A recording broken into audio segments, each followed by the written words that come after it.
Hello Rivermen and SPHL fans, and as always, welcome to the video and thank you for watching.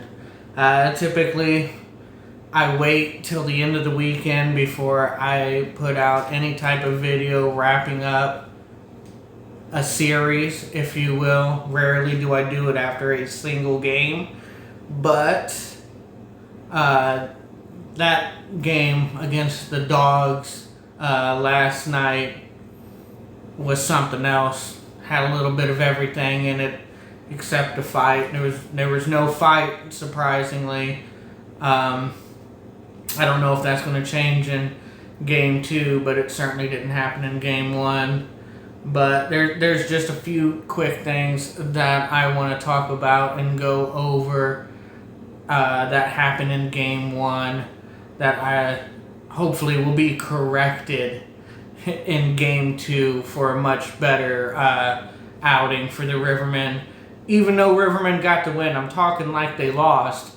They got the win in a shootout, but it was a poor effort in the third period and overtime, and Rivermen were lucky to come away with a win. Both teams were over on their power plays.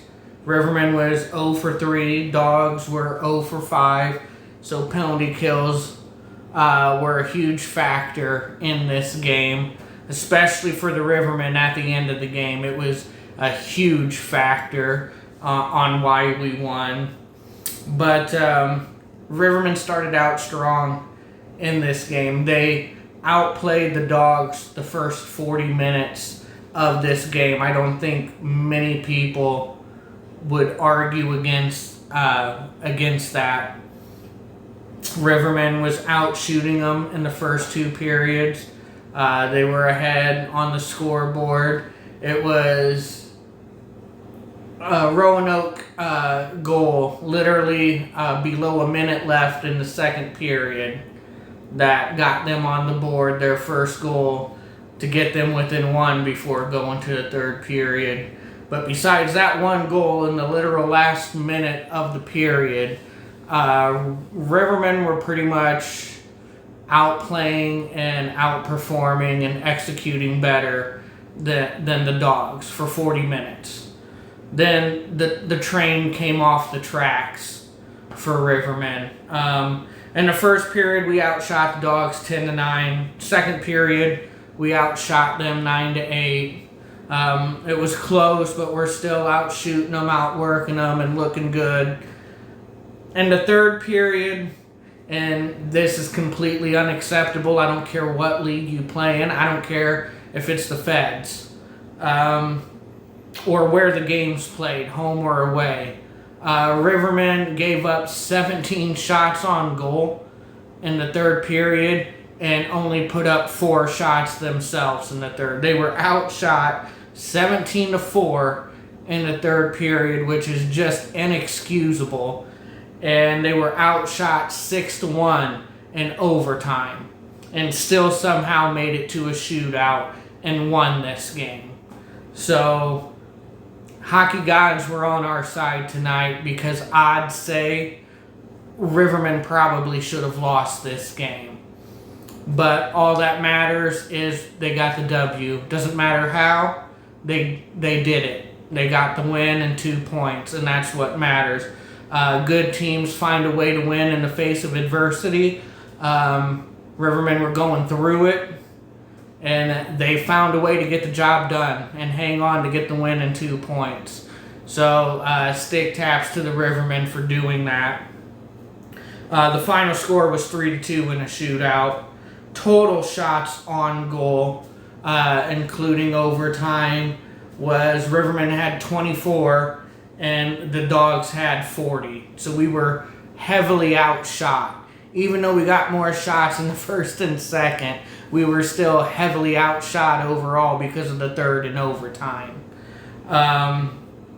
In overtime, Dogs started on the penalty kill, or on the power play, and ended overtime on the power play. That's where you get your 6 shots to 1 for the Dogs in overtime. They looked good in overtime. I was waiting for a goal to go in and was shocked one didn't. I thought for sure Rivermen were going to drop this in overtime or give up a goal late in the third to lose in regulation. I was just waiting for it, and it never came. Tino blocked all 5 shots in the shootout. No Dogs scored in the shootout. Only one Riverman scored a goal in the shootout, and that was Corey Dennis. Got the game-winning goal in the shootout because he was the only guy that scored for both teams in the shootout. Adonier got his first pro and Riverman goal, so shout out to him, and Garrett Devine was the other goal scorer. But so total shots, like I said, Tino block was 38 for 40 through overtime, and Clayus was 21 of 24. Now, if you count the shootout shots, Tino was 43 for 45, and Clayus was 25 of 28. So Tino put up a hell of a performance, but he did make one critical key mistake in this game that led to this game being tied and going to a shootout. And I'm going to talk about this right now. I just want to start by saying, look, Tino, he played one hell of a game. He really did. And he came through in the clutch. But he didn't play that game mistake-free. He made one giant mental mistake that cost him a goal, and for this game to get tied and go to overtime in the eventual shootout where he did get the win. Now, I will say this about Tino. After he made this mistake, he locked it down and didn't allow another goal to get by him, including overtime and the shootout. He recovered from this mistake, and he moved on from it. And so that's, you got to tip your cap to Tino on that. It's hard to move on from the mistake he made and keep your composure. Takes a very strong mind to do that. Getting into his mistake, look, I'm all for goalies leaving the crease and playing the puck and being aggressive. I definitely advocate for that. It's something I did when I played. It's all about instincts and timing. When you leave that crease to play the puck or go to make a poke check, because if your timing's off, if you hesitate or get beat, you leave yourself completely vulnerable to get scored on, and it always looks bad. Never does it look good if you mistime a poke check or mishandle playing a puck outside your crease. Always looks bad. Fans will always get on you. But, like I said, there's a time and a place to do it. And Tino picked the wrong time, wrong place to leave his crease to play the puck. I think he just saw the puck and his instincts took over and he wanted to get to it. I don't know if he wanted to cover it up or try and clear it. To me, it looked like he was trying to clear it more than cover it up. But it was a crowded zone. He had absolutely zero reason to leave his crease. He had Rivermen teammates that were around. There were dog players that were around. Leaving the crease in that situation to go behind the net and try and play the puck was very ill-advised. It's the one time I wouldn't recommend doing that. And unfortunately for Tino, that's exactly what he did. Went out to play the puck behind the net, mishandled it. Roanoke took possession and had a wide open net and made Tino pay and made him look silly because he made a silly mental mistake. And it cost him, a goal, and it tied the game up. And it very well could have led to us losing this matchup. Like like I said, there's definitely times and places to do it. There's times if you don't leave your crease to play the puck, you give up a breakaway or an odd man rush, that could lead to a goal as well. So there are times to play the puck. Goalies got sticks for a reason. They can play the puck. But in that instance, Tino should have stayed at home base and protected the net and let his teammates take over and try and clear the puck. It was his job to protect the net. Unfortunately, he failed to do so in that instant. And it's unfortunate because, like I said, that could have led to us losing the game. Fortunate for the Rivermen, it didn't, and it only led to the game being tied. But it was all downhill from that moment on. It was a complete onslaught of the Dogs trying to win that game.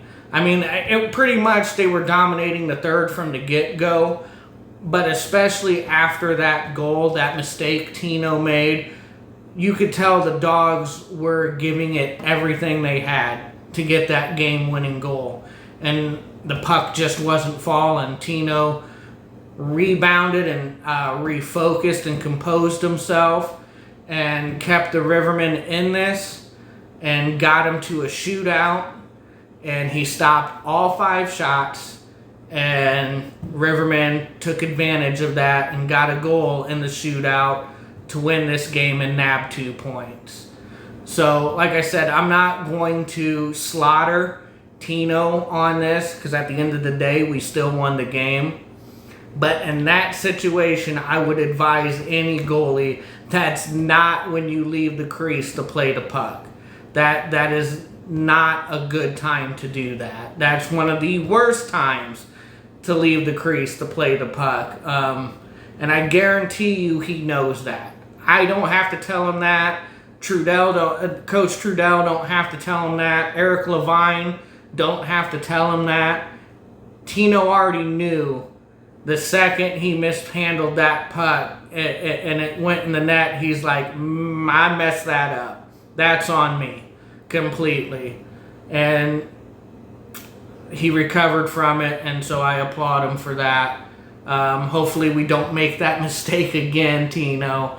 Love you, buddy. You're having a hell of a season, and you're playing great hockey, and I know you wish you could have had that one back, but as long as we learn from it, right? Learn from the mistakes, and I think he did learn from that. Tino is a very smart goalie, a very capable goalie. He does not make many mistakes in net, and so I think he definitely learned his lesson on that. But I tell you what, Rivermen better come out with a better effort in the third period in Game 2 if they want to get a win in Roanoke. That effort in the third period, if they repeat that, chances are they're not going to get lucky twice in a row, and they're going to drop the second game. So I hope the whole team learned from that. I hope Tino learned from his mistake. Don't lay back in the third period.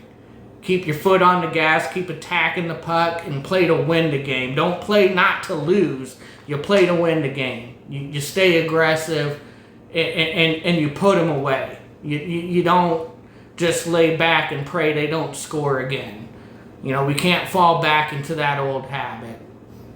So with that, I'll go ahead and wrap it up. Thank you guys for joining me. Catch you at the next puck drop. And I always keep it Rivermen style.